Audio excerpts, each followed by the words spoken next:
Halo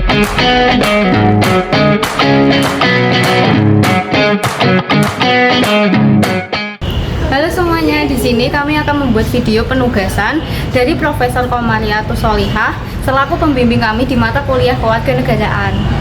Kami dari kelompok 1, saya Fania Radio Nafisa, Saya Shelly Novendis Putri, saya Alia Madhatila, saya Dewi Syarisela. saya Akna Raini. UUD 1945 adalah hukum dasar negara Indonesia yang menjadi sumber dari segala sumber peraturan perundang-undangan. Sebagai konstitusi, UUD 1945 mengatur dasar-dasar kehidupan bernegara seperti bentuk negara, sistem pemerintahan, hak dan kewajiban warga negara, serta fungsi lembaga-lembaga negara. UUD 1945 bersifat mengikat dan menjadi pedoman utama dalam penyelenggaraan negara. Undang-Undang Dasar Negara Republik Indonesia merupakan dasar hukum tertinggi yang mengatur berbagai aspek kehidupan berbangsa dan bernegara. Beberapa pokok pengaturan undang-undang tersebut adalah yang pertama, bentuk dan kedaulatan negara, yang kedua, pemerintahan negara, yang ketiga, hak dan kewajiban warga negara, yang keempat, nilai dan otonomi daerah, yang kelima, keuangan negara, yang keenam, keamanan dan pertahanan, yang ketujuh, pendidikan dan kebudayaan, dan yang kedelapan, agama dan sosial. Sejak tahun 1999 hingga 2002, Undang-Undang Dasar 1945 telah mengalami 4 kali amandemen dengan perubahan signifikan dalam sistem pemerintahan.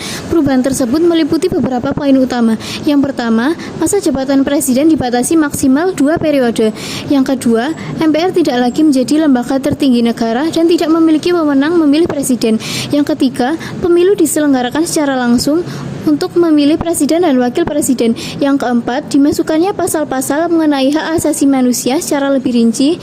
Dan yang terakhir, pemberian otonomi daerah yang lebih luas guna meningkatkan efisiensi pemerintahan daerah.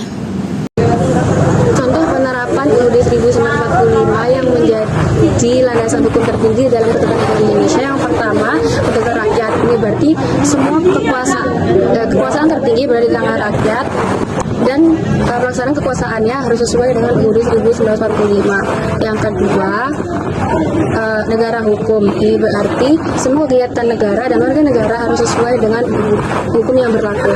Lalu yang ketiga, pelindungan HAM. UUD 1945 menuntut jaminan hak asasi yang lengkap, meliputi hak sipil, ekonomi, sosial, dan budaya. Implementasi UUD 1945 menghadapi tantangan besar, antara lain kesenjangan antara nilai dasar konstitusi dan realitas politik, sosial, serta ekonomi di Indonesia.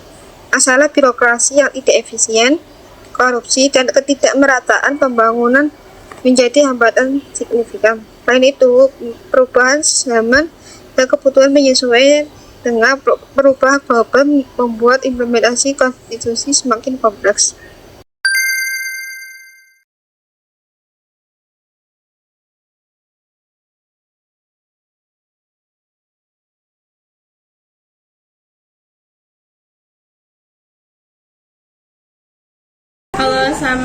Kalau bundaran. Nanti kita, semua beneran. Enggak, maksudnya di itu